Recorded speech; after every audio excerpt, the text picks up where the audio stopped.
तो यहाँ पर हमारे पास प्रश्न है क्लास 10th एनसीईआरटी का मैथ एक्सरसाइज 3.7 का। ये प्रश्न संख्या लास्ट और अंतिम है, प्रश्न संख्या 8। प्रश्न क्या कह रहा है कि ABCD एक चक्रीय चतुर्भुज है, इस चक्रीय चतुर्भुज के कोण ज्ञात करें। चक्रीय चतुर्भुज क्या होता है? एक ऐसा चतुर्भुज जो वृत्त के अंदर में हो और उसकी चारों भुजा जो है वृत्त की परिधि को स्पर्श करे, वो चक्रीय चतुर्भुज कहलाता है। ठीक है, तो ये एक चक्रीय चतुर्भुज है। अब ये एक चक्रीय चतुर्भुज है, इसका मतलब क्या है? इसका मतलब ABCD चारों शीर्ष जो है वो चक्रीय चतुर्भुज के परिधि को स्पर्श कर रहा है। पहली बात तो ये समझो। दूसरी बात यहाँ पर कहने का मतलब है कि चक्रीय चतुर्भुज के सम्मुख कोणों का योग जो है ना वो 180 डिग्री होता है।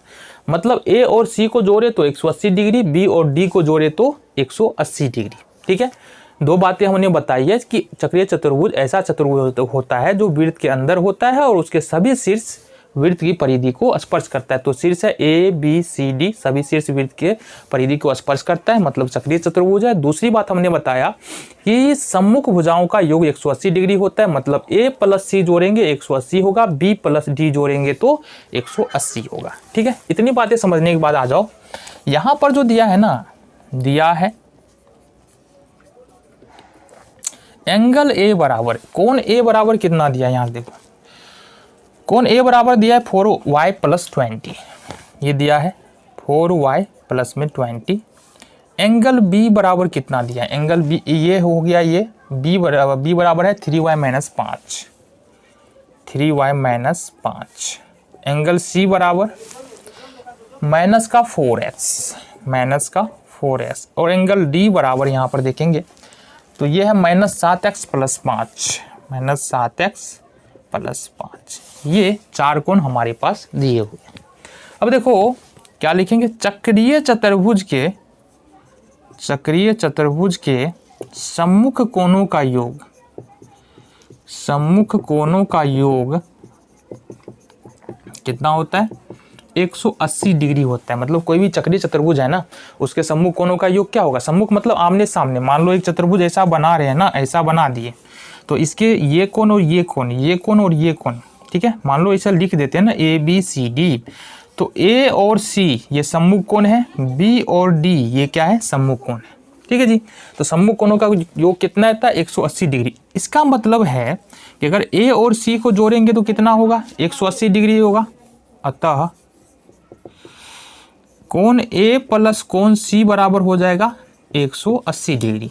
अब देखो यहाँ पर कोण A का मान कितना है? A का मान है 4y प्लस 20 और प्लस में C का मान है माइनस 4x। ये हो जाएगा तुम्हारा 180 डिग्री। ठीक है जी, ये प्लस माइनस माइनस ही हो जाएगा, तो इसको लिख सकते हैं माइनस 4x प्लस में 4y, और इस 20 को उठा के इधर पटकेंगे तो 180 प्लस में है तो ये होगा 180, और ये उठा के दूसरी तरफ ले जाएंगे माइनस का 20, 20 प्लस में है, दूसरी तरफ ले जाएंगे माइनस का 20 हो जाएगा। यहाँ से अपन 4 कॉमन ले लेंगे, 4 कॉमन लेंगे तो बच जाएगा माइनस का x प्लस का y बराबर में 180 में से 20 घटाएंगे 160। ये 4 गुणाम है माइनस x प्लस y के, इसको अगर दूसरी तरफ शिफ्ट करें इस तरफ तो ये 160 के भागाम आ जाएगा। ये हो जाएगा तुम्हारा माइनस x प्लस y बराबर 160 बट्टे में 4, इट मीन्स 4 चौका 16। कहने का मतलब क्या आ गया? x minus x plus y बराबर 40। ये हो गया इक्वेशन फर्स्ट। ठीक है जी, इसी तरह से आ जाओ। इसी तरह से क्या देखते हैं यहाँ पर?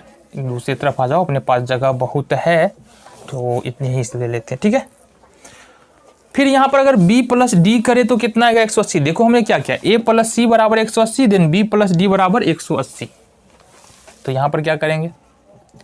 Angle B plus angle D बराबर 180। तो देखो यहाँ से B कितना है? B है हमारे पास 3y माइनस 5, ये है 3y माइनस 5, प्लस का D है हमारे पास minus 7x plus 5, minus 7x plus 5 बराबर में हो जाएगा 180। ठीक है जी, ये 5 और 5 खत्म हो जाएगा, दोनों प्लस माइनस 0 हो जाएगा। बच गया हमारे पास माइनस का 7x प्लस का 3y बराबर में 180। ये बन गया हमारे पास इक्वेशन नंबर 2। तो समीकरण 1 और 2 को अब क्या करना है? हल करना है। इतना काम करने के बाद समीकरण 1 और 2 को सॉल्व करो तो लिखेंगे समीकरण फर्स्ट एंड सेकेंड से, समीकरण पहला हमने क्या निकाला है, -x + y = 40 और समीकरण दूसरा निकला है -7x + 3y = 180। अब क्या करेंगे, लुप्तीकरण विधि से इसको हल करेंगे और इसके लिए हमको या तो x का या तो y का गुणांक बराबर करना पड़ेगा, अगर है तो ठीक है, नहीं है तो करना पड़ेगा। यहाँ देख रहे हैं पहले समीकरण में x का गुणांक -1 और दूसरे समीकरण में x का गुणांक 7। पहले समीकरण में y का गुणांक 1 और दूसरे समीकरण में y का गुणांक 3, मतलब गुणांक ना ही x का बराबर है ना ही y का बराबर है, तो हम x का गुणांक बराबर कर लेते हैं। इसके लिए क्या करेंगे, 7 से क्या करना है अपने को, -7 से, चूंकि पहले समीकरण में x का गुणांक -1 है तो दूसरे समीकरण में -1 से गुना करेंगे और दूसरे समीकरण में x का गुणांक -7 है, पहले समीकरण में -7 से गुना करेंगे। ठीक है, -x -7 तो क्या होगा, 7x, माइनस माइनस प्लस हो जाएगा, 7x और 7 को -7 को y से गुना करेंगे तो -7y बराबर में कितना हो जाएगा, 7 का 28 माइनस का 280, कितना हो गया ये हमारा, -280। अब आ जाओ, -7x को -1 से गुना करेंगे तो ये भी 7x होगा, 3y को -1 से गुना करेंगे तो -3y होगा, 180 को -1 से गुना करेंगे -180 हो जाएगा। ये हो गया तुम्हारा।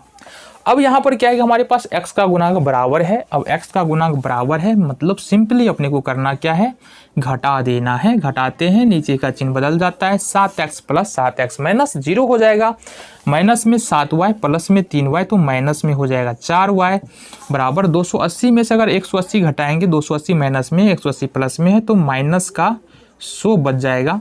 y बराबर देखेंगे तो यहाँ पर बचेगा -100 बट्टे में -4, खत्म। यहां से 25 चौका 100, y का मान आया 25, कितना आया 25। तो समीकरण 1 में y का मान रख देंगे, समीकरण 1 में y का मान रखने पर समीकरण 1 क्या है, -x + y = 40। -x + y का मान तो अपने पास 25 है, बराबर में हो जाएगा 40, ठीक है, या -x बराबर 25 को दूसरी तरफ ले जाएंगे तो 40 - 25 हो जाएगा, -x बराबर हो जाएगा 40 में से 25 घटाएंगे तो कितना होगा, ये 15 हो जाएगा। और x बराबर देखो यहाँ पर -x का मतलब क्या होगा कि -1x होगा, x बराबर अगर करेंगे तो 15 और -1 हो जाएगा नीचे में, मतलब ये निकल गया तुम्हारा -15। तो x का मान निकल गया तुमको -15। अब समझो आगे, x का मान यहाँ पर निकल रहा है हमारे पास -15, y का मान यहाँ पर निकल रहा है 25। अब यहाँ पर कोण A बराबर क्या हो जाए, देखो कोण A बराबर क्या था, 4y + 20, 4y प्लस में 20, 4 × y का मान 25 और 20 का मतलब 20 ही होता है, 25 चौका 100 + 20 बराबर 120 डिग्री। ठीक है जी। कोण B बराबर क्या है, 3y - 5, कोण B बराबर है 3y - 5, 3 × 25 हो जाएगा y का मान और -5 मतलब 25 × 75 - 5 बराबर 70 डिग्री। कोण C बराबर देखेंगे -4x, ये है हमारे पास -4x, -4 × x का मान -15 है, 15 चौका प्लस में 60, दोनों माइनस है ना, -4 - 15 प्लस में 60 हो जाएगा। एंगल D बराबर है यहाँ पर -7x + 5, -7x प्लस में 5, -7x का मान है -15 प्लस का 5 हो जाएगा, 15 सत्ते प्लस में 105 और प्लस में 5, ये होगा हमारे पास 110 डिग्री। तो इस तरह से हमने ये जो चतुर्भुज दिया था, चक्रीय चतुर्भुज है ना, इसके सभी कोणों को हमने यहाँ पर ज्ञात कर लिया है।